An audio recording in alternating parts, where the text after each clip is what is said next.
और सीधे आपको लिए चलेंगे पश्चिम बंगाल, जहां पर इस वक्त प्रधानमंत्री नरेंद्र मोदी की रैली चल रही है।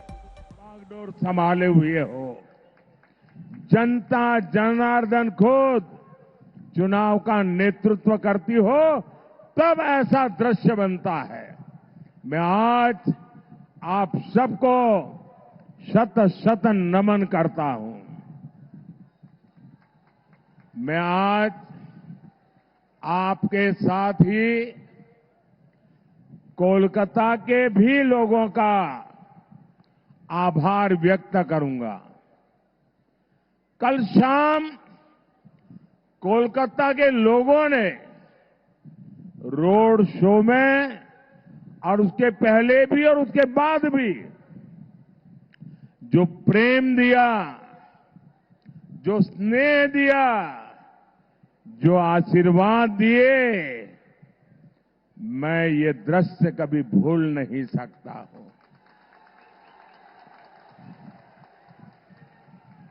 मैं कोलकाता वासियों का भी इतना लगाव, इतना उत्साह, उमंग, इतने भरपूर आशीर्वाद जी भर के आज मैं उनका धन्यवाद करता हूं। साथियों, आपका ये स्नेह, ये साफ साफ संदेश दे रहा है। फिर एक बार, फिर एक बार, फिर एक बार, फिर एक बार, आभार एक बार, आभार एक बार, आभार एक बार। साथियों, 24 के इस चुनाव में बंगाल में ये मेरी आखिरी सभा है। इसके बाद मैं उड़ीसा चला जाऊंगा। कल आखिरी दिन मैं पंजाब में बिताऊंगा। एक प्रकार से कल शाम को प्रचार पूरा हो जाएगा और उस अर्थ में बंगाल की ये मेरी 2024 के चुनाव की आखिरी सभा में इस पवित्र मिट्टी के दर्शन करने का मौका मिला है। आपके उत्साह और उमंग को अनुभव करने का मौका मिला है।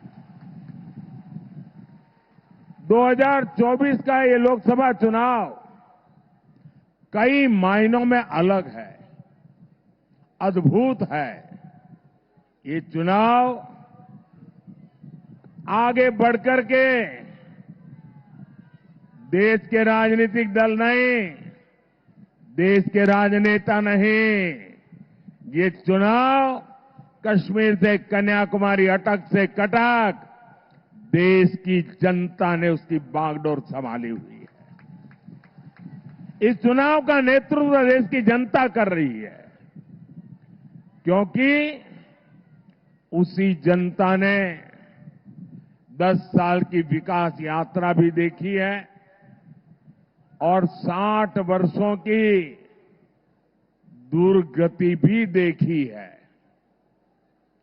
आप याद करिए, देश के करोड़ों गरीब जीवन की मूलभूत सुविधाओं से वंचित थे। भारत जैसे देश में भुखमरी की खबरें आम होती थी। करोड़ों लोगों के सर पर छत नहीं थी। महिलाएं खुले में शौच जाने के लिए मजबूर थी। पीने के लिए पानी नहीं। 18,000 से ज्यादा गांवों में बिजली नहीं। उद्योगों के लिए संभावनाएं नहीं। ये तो एक दृश्य। सबसे बड़ा दुर्भाग्य ये भी था कि सुधार के लिए चर्चा भी नहीं होती थी। परिवारवाद की राजनीति ने करोड़ों करोड़ युवाओं के सपने मार दिए थे। 5-5 पीढ़ी को आजाद हिंदुस्तान में तबाह कर दिया गया उनके सपनों को रौंद दिया गया, उनकी आशा आकांक्षाओं को मिट्टी में मिला दिया गया। जो देश हमारे साथ आजाद हुए थे, हमसे छोटे थे, सामान्य थे, वो आज कहां से कहां पहुंच गए। हमारे पास इतना टैलेंट, इतना स्किल का सामर्थ्य, युवा आबादी की बढ़त, लेकिन हम पीछे छूटते चले गए। वही भारत आज जब नई रफ्तार से आगे बढ़ रहा है तो पूरी दुनिया देख रही है। आज पूरी दुनिया में भारत का डंका बज रहा है। बज रहा है कि नहीं बज रहा है? आज दुनिया में भारत का डंका बज रहा है कि नहीं बज रहा है? अमेरिका में भारत का डंका बज रहा है, यूरोप में भारत का डंका बज रहा है, ऑस्ट्रेलिया में भारत का डंका बज रहा है, जापान में भारत का डंका बज रहा है। ये किसने किया? ये किसने किया? ये किसने किया? ये किसने किया? ये किसने किया? जी नहीं, आपका जवाब गलत है। ये सब हुआ है आपके एक वोट की ताकत से। ये आपका वोट जिसने मोदी को मजबूत बनाया, और मोदी की मजबूत सरकार ने दुनिया में भारत का झंडा फहरा दिया। ये ताकत मोदी की नहीं, ये ताकत आपके एक वोट की है। हमने 10 साल में 4 करोड़ गरीबों को पक्के घर बना करके दिए हैं।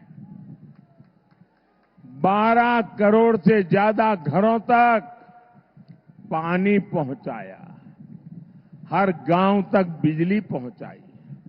आज हम विश्व की 5वीं बड़ी अर्थव्यवस्था है। हम तीसरी बड़ी अर्थव्यवस्था बनने की दिशा में तेज गति से आगे बढ़ रहे हैं। अब भारत विकसित भारत बनने की राह पर चल पड़ा है। अब आने वाले 5 साल स्वर्णिम भारत के निर्माण में निर्णायक भूमिका निभाएंगे। एक बहुत बड़ा टर्निंग पॉइंट है और इसकी शुरुआत 4 जून को होने जा रही है। साथियों, विकसित भारत के लिए विकसित बंगाल का निर्माण जरूरी है। ये तभी होगा जब आप ऐसे एमपी चुने जो इस विजन को लेकर चले। इसलिए मुझे बंगाल से ज्यादा आप कमल जिताकर भेजेंगे, इसका आशीर्वाद चाहिए। मुझे ज्यादा से ज्यादा बीजेपी के एमपी चुन करके आप भेजें, इसके लिए मैं आपका आशीर्वाद मांगने आया हूं।